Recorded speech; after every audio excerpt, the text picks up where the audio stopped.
वहां 100-200 रुपए लेकर आने वालों की भीड़ नहीं, बल्कि अपनी गर्दन मेरे मुस्तफा के नाम पर देने की। मेरे अजीजों,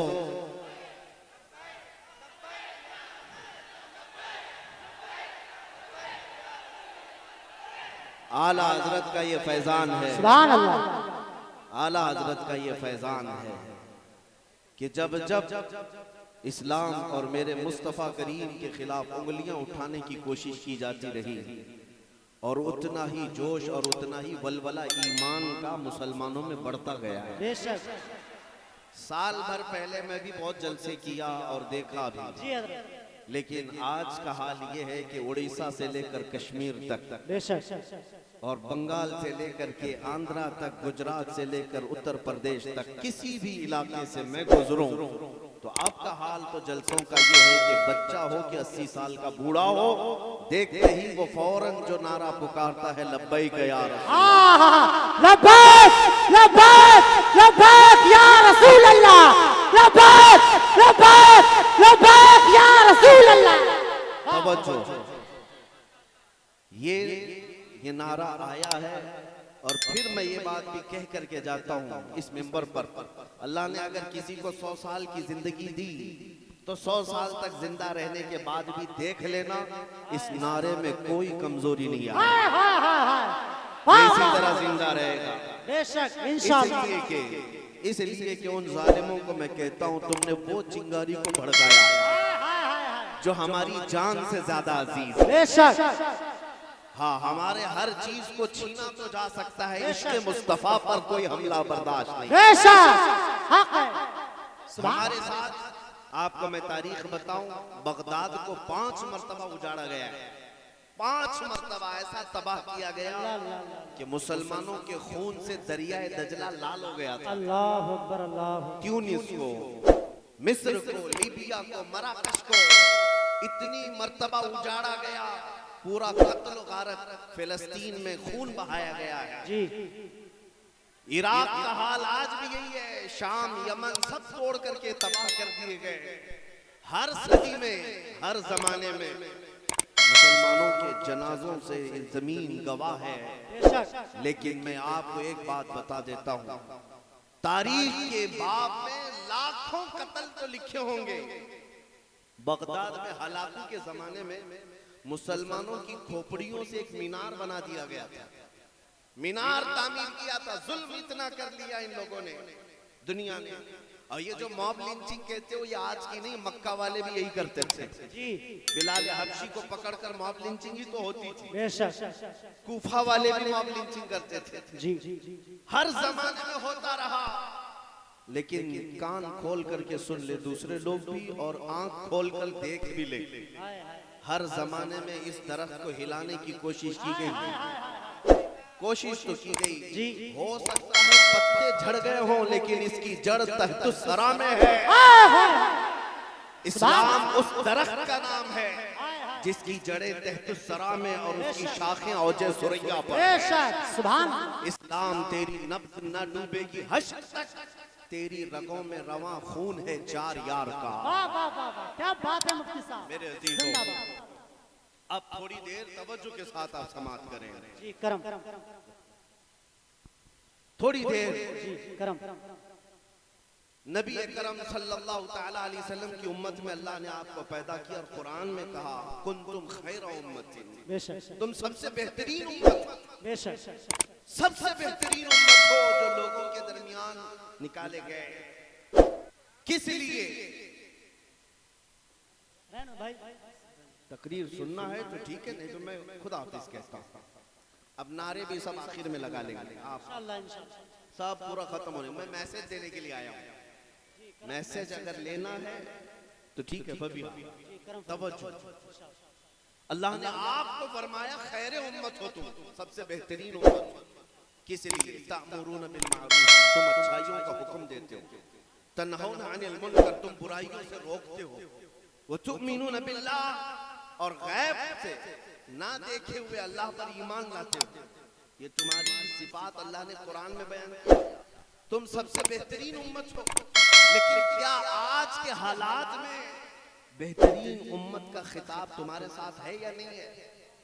आज के हालात में क्या तुम अच्छाइयों का हुक्म दे रहे हो, बुराइयों से रोक रहे हो? बहुत सारे मामलात यहाँ आकर फंस गए मेरे अजीजों। आज जो दुनिया हम सब की तरफ टारगेट बनाकर देख रही है, उसकी कोई तो वजह होगी, कोई तो वजह होगी। एक जमाना ऐसा था कि इटली, डेनमार्क और यूरोप के बड़े बड़े बादशाहों के बेटे उलमाए इस्लाम के पास पढ़ने के लिए आते थे और फख्र करते थे कि हमने उलमा के पास तालीम हासिल की। गैर मुस्लिमों की बात कर रहा हूं। और आज तुम अमेरिका और यूरोप जाकर के फख्र करते हो। दौर इतना क्यों बदल गया, जमाना ऐसा क्यों हो गया? कोई तो वजह है मेरे अजीजों। वो कौन सी ताकत थी जिसको लेकर 313 निहत्ते बदर में उतरे थे, लेकिन 1000 से ज्यादा फौज पर भारी नजर आते थे? वो कौन सी ताकत थी जो कैसर और किसरा को धूल चटा दिया था? वो कौन सी ताकत थी जो सलाहुद्दीन को फातह बैतुल मुकद्दस बनाया था? वो कौन सी ताकत थी जो खालिद बिन वलीद को 125 जंगों में नॉट आउट बगैर किसी शिकस्त के फतह अता किया था? कौन सी ताकत थी? कोई तो ताकत थी जिसको आज हम खोए हुए हैं। कुरान कहता है अन्नबी औला बिल मुमिनीन मिन अनफुसिहिम। वो ताकत ये थी कि नबी मोमिनों से उनकी जान से ज्यादा करीब हैं। और मोमिन जब तक ये एहसास रखेंगे कि हमारा सब कुछ हमारा नबी है, उस वक्त वो ताकत हमारी वापस आ जाएगी। तुम बहुत दूर नहीं रहते बरेली से मेरे अजीजों। अगर बरेली की परछाई तुम पर नहीं पड़ी तो फिर बड़े अफसोस की बात है। दुनिया के कोने कोने में रहने वाले बरेली की छांव में आज इश्क मुस्तफा में जिला पा रहे हैं, और तुम बरेली के बहुत करीब रहते हो तो बरेली का मैसेज तो सुनो। बरेली वाले ने ये मैसेज दिया था, दहन में जुबान तुम्हारे लिए या रसूल अल्लाह, दहन में जुबान तुम्हारे लिए, बदन में है जान तुम्हारे लिए। हम आए यहाँ तुम्हारे लिए या रसूल अल्लाह, उठे भी वहाँ तुम्हारे लिए। हमारा सब कुछ रसूलुल्लाह के लिए है। ये तो 100 साल पहले आला हजरत ने हमें मैसेज दिया था। 100 साल के बाद हमारी आंखों ने उनके एक जानशीन को देखा, ताजु शरिया की शक्ल में। आपने तो देखा होगा, करीब रहते हैं। ताजु शरिया ने 100 साल के बाद भी हमें यही मैसेज दिया, जिंदगी ये नहीं है किसी की किसी के लिए, जिंदगी ये नहीं है किसी की किसी के लिए, जिंदगी है नबी की नबी के लिए। बेशक। और ना समझ मरते हैं जिंदगी के लिए। अरे जीना मरना है सब कुछ नबी के लिए। जिस दिन तुम्हारा ये एहसास हो जाएगा मैं जीऊंगा मेरे मुस्तफा के लिए जीऊंगा, फिर तुम्हारी सारी इज्जतें वापस आएंगी। कुरान पर तुम्हारा यकीन है या नहीं बताओ? हाथ मत उठाना बस। हम हाथ से एक ही बात पर उठाते हैं। हाँ, हम हाथ वगैरह चंदा देने के लिए और मदीना जाने के लिए, मक्का जाने के लिए नाथखा हजरात तो उठवाते रहते हैं। हम तो सिर्फ इस बात पर हाथ उठवाते हैं कि कौन है मेरे नबी की इज्जत पर अपनी गर्दन देता है। बस तवज्जो तवज्जो। बात यह है कि तुम्हारा कुरान पर अकीदा है या नहीं है? कुरान पर अकीदा है। नबी पाक सल्लल्लाहु ताला अलैहि वसल्लम से सारी दुनिया से ज्यादा तुम्हें मोहब्बत है या नहीं है? अगर ये तमाम चीजें हैं मेरे अजीज, कुरान पर अकीदा है, हुजूर से बेपनाह मोहब्बत है, तो आओ कुरान की सुनो। कुरान कहता है ला तहिनु वला तहज़नु व अंतुमुल अअलौन। तुम घबराओ मत, परेशान मत हो, तुम सबसे ज्यादा कामयाब रहोगे, सबसे ज्यादा। कुरान की बात कर रहा हूं, किसी इसकी उसकी नहीं। कुरान कह रहा है तुम कामयाब हो, तो क्या कुरान झूठा वादा करेगा? कुरान ने जो वादा किया है वो सच्चा वादा है। तुम्हारा अगर यकीन है तो कुरान से पूछो, ऐ कुरान क्यों कह रहा है हम सबसे ज्यादा कामयाब हैं? तो क्या कामयाबी इसी का नाम है कि हम दर दर की ठोकरें खा रहे हैं? आज हमारी मस्जिदें, हमारे माबदें, हमारे खानकाएं सब तबाह व बर्बाद की जा रही है। आज हमारे हालात ऐसे कि रोटी कपड़े के नाम पर हम मोहताज नजर आ रहे हैं। कुरान तो कहता है तुम कामयाब हो, कुरान कहता है तुम कामयाब हो। तो हमने कुरान से पूछा फिर कामयाबी किसे कहते हैं? कुरान ने कहा आगे की बात पढ़ ले, इन कुंतुम मुमिनीन, अगर तुम ईमान वाले हो। फिर हमने पूछा ईमान किसे कहते हैं, ईमान किसे कहते हैं? तो मौलाना साहब से पूछने की बजाय खुद रसूलुल्लाह से पूछते ईमान किसे कहते हैं। नबी पाक फरमाते हैं ला युमिनु अहदुकुम हत्ता अकूना अहब्बा इलैहि मिन वालिदिही व वलदिही वन नासी अजमईन। तुम में से उस वक्त तक कोई कामिल ईमान वाला नहीं हो सकता जब तक वो अपनी औलाद, अपने माँ बाप और सारी दुनिया से ज्यादा मुझसे मोहब्बत ना करे। ये है ईमान। जब तुम्हारे अंदर ये बात आ जाएगी कि कसरत से मेरे आका से मोहब्बत करते हो, तो फिर कुरान का जो वादा है तुम सबसे ज्यादा कामयाब रहो, सबसे ज्यादा कामयाब रहो। डरो मत, घबराओ मत, तुम्हारे पास बहुत बड़ी दौलत है मेरे मुस्तफा की मोहब्बत की दौलत। बस इस चिंगारी को थोड़ा शोला बनाने की बात है। बस मैं नाउम्मीद नहीं हूं। इस वाले का यू को बिल्कुल बंद कर दो, यू को बंद कर दो इस वाले। हाँ, मैं सिर्फ और सिर्फ आप तमामी हजरात को ये बात बताना चाहता हूं कि नबी पाक सल्लल्लाहु ताला अलैहि वसल्लम से अगर जान से ज्यादा मोहब्बत हो जाए तो कुरान का जो वादा है वो कामयाबी का वो वादा बिल्कुल बरहक है। क्योंकि कुरान ने जब वादा किया था, सहाबा ने वो वादा देखा है। वो बगैर चप्पल के आए थे बदर में, बगैर साजो सामान और बगैर तलवारों के आए थे। एक सहाबी हजरत सुहैल कहते हैं हमारे पास तो ऐसी तलवारें थी जिससे सब्जी भी नहीं कट पाती थी। लेकिन बद्र के मैदान में एक सहाबी हजरत उकाशा कहते हैं मेरे पास तो कुछ भी नहीं था बस सिवाय मेरे मुस्तफ़ा की मोहब्बत के। आया मैदान में, कहा या रसूल अल्लाह मैं भी मैदान में उतरता हूँ, मेरे पास कुछ साजो सामान हथियार नहीं। हुजूर पाक ने फरमाया कोई लकड़ी पड़ी तो लाओ। वो कहते हैं खजूर के तने की एक सूखी हुई लकड़ी मेरे हाथ में आई, मैं नबी पाक के पास दिया। हुजूर पाक ने अपना हाथ उस लकड़ी पर फेरा और कहा जाओ इसी से लड़ो। हज़रत उकाशा कहते हैं वो सूखी लकड़ी लेकर मैं मैदान में उतरा, उसी से कई काफिरों को मारा था। वो तलवार से ज्यादा असर करती थी। मेरे अजीजों, ये मदद जो सहाबा को आई थी वो इश्क मुस्तफ़ा की बदौलत, उनका यकीन था रसूलुल्लाह की जात पर कि हम नबी के पीछे हैं, उतरना हमारा काम है, फतह देना मौला की शान है, रब ताला की शान है। इसीलिए आपको पता है जब इराक फतह हुआ 300 सहाबा थे साद इब्न अबी वक्कास के साथ। ये सहाबी का अकीदा तो देखो, सहाबी रसूल हैं। जब इराक फतह हुआ तो उनको ईरान भी जाना था। इराक और ईरान के बीच में दरियाए दजला है, क्रॉस करने के लिए कोई ब्रिज नहीं। ईरानी फौज ने सारे पुल तोड़ दिए थे कि कहीं ये मुसलमान इधर से क्रॉस करके आ ना जाए। सारे पुल तोड़ दिए। साद इब्न अबी वक्कास का हौसला न तोड़ सके, अपने साथियों से कहा कि चलना है। सबों ने कहा चलना तो है लेकिन दरिया है, दरिया है, कोई पुल नहीं, कोई ब्रिज नहीं।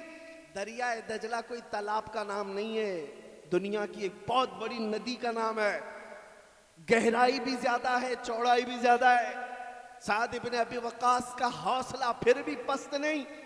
तारीख तबरी में ये रिवायत मौजूद है। उनके साथियों ने पूछा साद इब्न अबी वक्कास से कि जाएं उस तरफ तो कैसे जाएं? साद इब्न अबी वक्कास ने कहा किसी पुल किसी ब्रिज की जरूरत नहीं, अपने अपने घोड़े लो और पानी में डाल दो, पार कराना मौला की तरफ से है। दरियाए दजला के ऊपर 300 सहाबा ने घोड़े डाल दिए और घोड़े ऐसे चलते हुए गए, यहां तक कि दरिया पार कर लिया, किसी घोड़े के टाप में तक पानी नहीं आया। वो चल पड़े, सहाबा की सवारियां पानी पर चलती रही, दरिया उबूर करके आ गए। ईरान की तारीख में ये लिखा हुआ है, उन्होंने देख करके कहा था ये तो आने वाले इंसान नहीं जिन्नात नजर आते हैं। दुनिया हैरान है। इसीलिए शायर ने कहा था दीवान गाने इश्क़ मोहम्मद को देखकर घबरा गई है गर्दिशे दौरा कभी कभी, घबरा गई है गर्दिशे दौरा कभी कभी। ये मेरे मुस्तफ़ा करीम के गुलामों के हाल थे। अगर वो पानी पर घोड़े डाल दे, मौला उस पर खुश्की जैसा रास्ता पैदा करता है। तुम्हें पता है उमर इब्ने खत्ताब रज़ी अल्लाह ताला अन्हु का जमाना है। ये वही उमर इब्ने खत्ताब है जो कहते हैं बचपन में मैं 2 बकरियां नहीं संभाल पाता था, मेरे बाप मुझे मारा करते थे, घोंसे खाता था। लेकिन एक वक्त ऐसा आया मिस्र में, जब इस्लामी हुकूमत आई, वहां एक बुरी रस्म, एक बुरा रिवाज चलता था। अम्र बिन आस जो गवर्नर थे मिस्र के, उन्होंने देखा दरियाए नील जो मिस्र में बहता है साल में एक मरतबा सूख जाता था, तो मिस्र के लोग एक 16-17 साल की हसीन लड़की को सजा करके संवार करके उस दरिया के भेंट चढ़ा देते थे, बलि चढ़ाते थे। उसका खून जब दरिया में डालते तो फिर दरियाए नील लबालब भर जाता था। यह उनकी बुरी रस्म, उनका बुरा रिवाज हर साल चलता था। जब इस्लाम वहां पर आया, लोगों ने अम्र बिन आस से कहा कि हमें एक लड़की ज़बह करके डालनी पड़ेगी, नहीं तो पानी ऊपर नहीं आएगा। अम्र बिन आस ने कहा मैं इसकी तो इजाजत नहीं दे सकता, इस्लाम इसके खिलाफ है। लेकिन आपने जब देखा कि हकीकत में पानी सूखने लग गया, दरियाए नील सूखने लग गया और नीचे चला गया, वो घबरा गए। क्या ये रस्म और रिवाज को जारी रखना पड़ेगा? क्या ये दरिया को बहाने के लिए, पानी को उछाल लाने के लिए ये बुरी रस्म को जिंदा रखना पड़ेगा?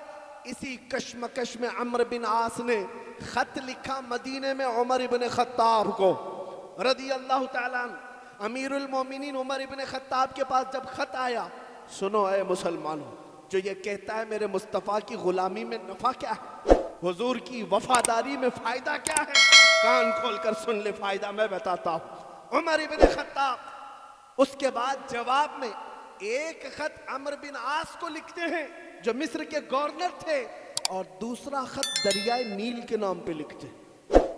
आज तक सुना है कभी किसी ने दरिया को भी खत लिख के कहा हो, पानी को खत लिखा हो किसी ने? ये सिर्फ मोहम्मद अरबी के गुलामों का राज है, राज है। खत अम्र बिन आस को लिखा, कहा तुमने जो किया बिल्कुल सही किया, तुम अपनी उस बात पर कायम रहो, और एक खत मैं तुम्हें भेज रहा हूं, ये दरियाए नील में दे देना। दरियाए नील को क्या खत लिखा था? खत लिखा बिस्मिल्लाहिर्रहमानिर्रहीम, ऐ दरियाए नील, अगर तू अल्लाह के हुक्म से चलता है तो उमर इब्न खत्ताब अल्लाह का बंदा हुक्म देता है कि जारी हो जा, और अगर अल्लाह के हुक्म से नहीं चलता तो हमें तेरे पानी की कोई जरूरत नहीं। ये खत लिखा और भेजा। हजरत अम्र बिन आस के पास जब उमर इब्न खत्ताब का खत आया, जब दोनों खत आए, अपना खत रख लिया, दरियाए नील का खत ले जाकर दरियाए नील में डाला। तारीख में मौजूद है, अचानक जोश आया पानी में और 16 गज ऊपर दरियाए नील का पानी बहने लगा। और उतना ही नहीं, 1400 साल गुजर गए, आज भी दरियाए नील लबालब भरा नजर आता है। ये कहना ये चाहता हूं, तुम पूछते हो मोहम्मद अरबी के गुलामी में मिलता क्या है? एक बार हुजूर की वफादारी करके तो देख लो। दुनिया तो दुनिया है, पानी पर भी मौला तुम्हारा राज कायम फरमाए। सुभान अल्लाह, नारे तकबीर, नारे रिसालत, अस्मते रसूल अकरम, वक़ारे रसूल अकरम। सुभान। जब तक बिके न थे तो कोई पूछता न था, जब तक बिके न थे तो कोई पूछता न था, या रसूल अल्लाह तुमने खरीद कर हमें अनमोल। बिक करके तो देखो है जवान, बहुत अच्छे बिक करके तो देखो। मेरा ये पैगाम है हर नौजवान को, काश हमारे मजमे से, हमारे मोहल्लों से, हमारी बस्तियों से चंद नौजवान ऐसे खड़े हो जाएं जो अहद कर लें। जितने जोश में तुम नारा लगाते हो, जितने जोश में तुम नारा लगाते हो, काश इतना जोश तुम्हारे ईमान में आ जाए, इतना जोश मेरे मुस्तफा की मोहब्बत में आ जाए, और ये अहद कर लो कि मैं दुनिया को ये बताऊंगा कि नबी पाक सल्लल्लाहु ताला अलैहि वसल्लम की मोहब्बत की बात करते हो, आज से मैं जिंदगी जीऊंगा तो मेरे मुस्तफा के अखलाक में जीऊंगा। जिस दिन ये नौजवानों तय कर लो, तो फिर बाजारे नबी में बिकने की बात, शायर ने कहा है, बेदाम ही बिक जाइए बाजारे नबी में, बेदाम ही बिक जाइए बाजारे नबी में, इस शान के सौदे में खसारे नहीं होते। ये नाज ये अंदाज हमारे नहीं होते, झोली में अगर टुकड़े तुम्हारे नहीं होते। जब तक के मदीने से इशारे नहीं होते, रोशन मेरी किस्मत के सितारे नहीं होते। सुभान अल्लाह। एक दिन तुम भी ऐलान करोगे, तुम्हें भी वो इज्जतें देखनी होंगी। इंशाअल्लाह। जो कुछ भी इज्जत हमें मिलती है वो मेरे मुस्तफ़ा के कदमों से मिलती है। वफादारी करो, वफादारी करो। अब असर का वक्त हो चुका है, मैं अपनी गुफ्तगू समेटता हूं। अपने दिल पर हाथ रख करके बताओ, क्या तुम्हारा यह अकीदा है कि दुनिया का सबसे हसीन चेहरा मेरे मुस्तफ़ा का है? बेशक हक है। आमिना के लाल का चेहरा सबसे हसीन है। बेशक। सबसे हसीन चेहरा होने का तुम्हारा अकीदा है, तो फिर अपने चेहरे पर हाथ रखकर देखो, उस हसीन चेहरे की तरह तुम अपना चेहरा क्यों नहीं बनाते? बहुत अच्छा पैगाम है हजरत। अगर सबसे हसीन चेहरा वो है, तो फिर दुनिया के चेहरों की इक्तिदा क्यों करते हो? बहुत अच्छा पैगाम। ऐरे गैरे नत्थु खेरे के पीछे चल पड़े, जो जहन्नम की तरफ ले जाने वाले। आज हमारे बच्चों को टिकटॉक ने तो ऐसा मुजरे करना सिखाया है, नाउजुबिल्लाह। तुम्हें अंदाजा भी नहीं कि ये तुम्हें न मर्द बनाना चाहते न औरत, एक बीच की मखलूक बनाकर छोड़ देंगे। बेशक। और उसके बावजूद तुम उसको फैशन समझते हो, फैशन समझते हो। अच्छा भला नौजवान अपने कानों में बालियां पहनने लग गया, जी हजरत। हाथों में चूड़ियां पहनने लग गया। जी। अच्छा भला नौजवान चोटी रखने लग गया। अल्लाह। अच्छा भला नौजवान कपड़े फाड़ कर पहनने लग गया। जी जी जी। मैं पूछता हूं, तुझे दुनिया का ये फैशन पसंद आता है? ऐ नौजवान, अगर मेरे मुस्तफा से इश्क होता तो तू ये कहता, दुनिया अगर नंगा रहने पर फख्र करती है तो मैं आमिना के लाल की इक्तिदा करके फख्र करूं। बेशक। मैं उनके लिबास में फख्र करूंगा। बेशक। देखना फिर इज्जतें क्या होती हैं, इज्जतें क्या होती हैं। मेरे अजीजों, ये सिर्फ हमारा लिबास है। जी जी जी। लोग इज्जत करते हैं ये मेरे मुस्तफा के लिबास की वजह बेशक। से, सुन्नत की वजह से। और जब यहाँ पर ये इज्जत है तो कब्र में भी होगी और हशर में भी होगी। इंशाअल्लाह इंशाअल्लाह। बेशक। आज का मेरा मैसेज यही है, यही मेरा मैसेज है जो आला हजरत ने 100 साल पहले कहा था। कान खोलकर सुनो, 100 साल पहले कहा था। वो मैसेज क्या है? आज ले उनकी पनाह, आज मदद मांग उनसे। बेशक। आज ले उनकी पनाह, आज मदद मांग उनसे। कल न मानेंगे कयामत में अगर मान गया। बस इसी पर जिंदा रहो कि हमें जीना है मेरे मुस्तफ़ा के अखलाक में जीना है और हुजूर पाक के अखलाक को जिंदा करके दिखाना है। मैं बार बार ये कहता हूँ, कुछ नौजवानों को ये शर्म आती है, टोपी रखेंगे, दाढ़ी रखेंगे, लोग मुल्ला कहने लगेंगे। तुम्हें लोगों के तानों पर नहीं जीना है, तुम्हें अपने नबी के लिए जीना है। लोग कुछ नहीं कहते। और एक बात मैं आपको बताऊं, अरे दुनिया वालों को चोटी रखने पर शर्म नहीं आती, तुम्हें दाढ़ी रखने पर क्यों शर्म आती? बहुत अच्छा पैगाम है, बहुत अच्छा पैगाम। शर्म आती है। बहरहाल मेरे मुस्तफ़ा करीम सल्लल्लाहु ताला अलैहि वसल्लम के अखलाक की तरफ आओ, फिर दुनिया तुम्हें बताएगी। मैंने देखा है एक सहाबी रसूल हज़रत नुअमान, ये बहुत बड़े बादशाह के दरबार में गए। जब उस बादशाह को पता चला मोहम्मद अरबी सल्लल्लाहु अलैहि वसल्लम का एक सहाबी आ रहा है, उसने रेशम का कारपेट बिछाया और कुर्सी सोने की कलई की हुई, सोने की कलई की हुई कुर्सी बिछाया। हजरत नुअमान आए। दुनिया के इस चकाचौंध से कभी मेरे आका के गुलाम इस तरह दिल नहीं दे बैठते। आए और उस दरबार में अपनी छड़ी से उस रेशम के कालीन को फाड़ दिया और कहा, मैं इस पर नहीं चलना चाहता। फिर जब कुर्सी के पास आए, उसको ठोकर देकर गिरा दिया, कहा लकड़ी की कुर्सी पर बैठता हूं। बादशाह ने कहा, अब तक ये एजाज मैंने किसी को नहीं दिया। तुम मोहम्मद अरबी के गुलाम हो, सहाबी हो, क्या बात है। उनके तर्जुमान, उनके सफीर हो। जी जी। मैंने रेशम का महंगा कालीन बिछाया जी, जी। और सोने की कलई की हुई कुर्सी बिछाया। उस सहाबी ने एक ही जवाब दिया, एक ही जवाब दिया, तेरी इज्जत, तेरा इज्जत करना अपनी जगह पर। मैं अगरचे मेरे मुस्तफ़ा से दूर हूं, लेकिन रेशम मेरे मुस्तफ़ा ने मर्दों के लिए हराम करार दिया और सोना मर्दों के लिए हराम करार दिया। जिसको मेरे नबी ने हराम किया है उनका गुलाम कभी उसको अपना नहीं सकता, चाहे सामने बादशाहत ही क्यों ना आ जाए। इसीलिए हुजूर ताज शरिया ने फरमाया था, बुल हवस सुन सीमो जर की बंदगी अच्छी नहीं। बुल हवस किसको कहते हैं? नफ्स का पुजारी, ख्वाहिशात के पीछे भागने वाला, इसको बुल हवस कहते हैं। और सीमो जर सोना चांदी को, जो सोना चांदी के पीछे भाग रहे हैं, उनको हुजूर ताज शरिया ने फरमाया था, बुल हवस सुन सीमो जर की बंदगी अच्छी नहीं, उनके दर की भीख अच्छी, सरवरी अच्छी नहीं। उनके दर की भीख अच्छी, सरवरी अच्छी नहीं। हमने नबी पाक के गुलामों को देखा है, जब उन्होंने दुनिया को ठुकराया है, सारी दुनिया मौला उनके कदमों में लाकर रखा है। आज मैं यही कहकर जाऊंगा, ऐ नौजवानों, जिंदगी बहुत कम है। हालात जिस तरह के यहाँ पर है, इसका एक ही हल है, एक ही हल है। जो हालात बिगड़ते जा रहे हैं, सख्त से सख्त होते जा रहे हैं, उसका एक ही हल है। तुम आज इस टेंशन में हो कि हमारी मस्जिदों का क्या होगा, हमारे मदरसों का क्या होगा, हमारी अजानों का क्या होगा, हमारी टोपियों दाढ़ियों का क्या होगा, तुम इसी टेंशन में हो। और लोग ये कहते हैं बच्चियों का हिजाब, औरतों के नकाब, ये शरीयत के मसाइल, हर दिन नई नई खबरें। इसका हल क्या है?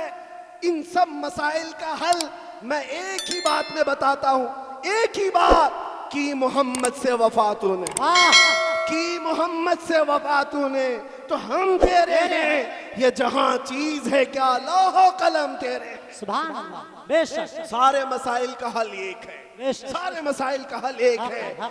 इसलिए कि दुनिया आज जान रही है कि ये फीके हैं, अंदर से खोखले हैं, अंदर से खाली हैं। अगर ये अपने नबी से मोहब्बत करते हैं तो इनको इनके नबी की सीरत क्यों नहीं मालूम?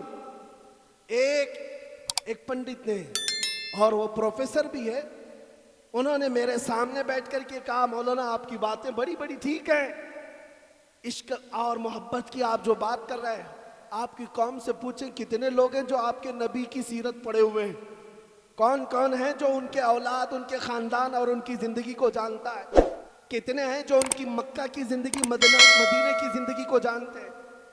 बात तो ठीक थी, इसीलिए दुनिया आज तुम्हारे ऊपर तुली हुई है कि है तो इनके सरों पर टोपियां, चेहरों पर दाढ़ियां और घरों पर मुसलमानी अलामात, लेकिन हकीकत में दिल शायद खाली नजर आता है या अमल से दूर हैं।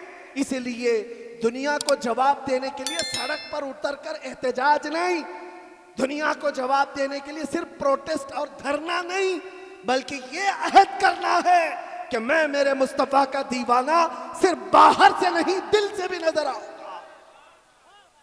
मैं अपनी सारी चीजें कुर्बान करता हूं, जो मेरे नबी को नापसंद है उस चीज को मैं नहीं करता। क्या ऐ नौजवानों, हुजूर की मोहब्बत पर फिदा होकर नारे तो लगाते हो, सुबह गाने सुनते हुए उठते हो, रात को गाने सुनते हुए सोते हो, क्या ये मोहब्बत का तकाजा है? क्या ये मोहब्बत का तकाजा है? चौराहे पर खड़े होकर अगर तुम्हारी आंखें बहकती हैं और अजनबी लड़कियों के पर्दे को चाक करती हैं, तो क्या ये मेरे मुस्तफा की गुलामी का तकाजा है? शर्म आ जाएगी। तुम्हारी निस्बत अगर मेरे मुस्तफा से है तो तुम्हारी आंखें इतनी महफूज हो जाएं कि अहरे गहरे को ना देखे, बल्कि आंखें संभाल कर रखे। मैं आंखें इसलिए संभाला हूं कि देखना है तो मुझे ताजदारे कायनात को देखना है, सबसे हसीन चेहरे को देखना है। आंखें बचाओ, अपने अखलाक बचाओ, अपना ईमान बचाओ। बस इस बात पर मैं अपनी गुफ्तगू खत्म करता हूं। उन्हें जाना, उन्हें माना, न रखा गैर से काम। उन्हें जाना, उन्हें माना, न रखा गैर से काम। लिल्लाहिल हम्द, मैं दुनिया से मुसलमान गया। ऐ नौजवानों उठो, कुव्वते इश्क से हर पस्त को बाला कर दो, कुव्वते इश्क से हर पस्त को बाला कर दो, दहर में नामे मोहम्मद से उजाला कर दो। वाखिर दावाना अनिल हम्दुलिल्लाह।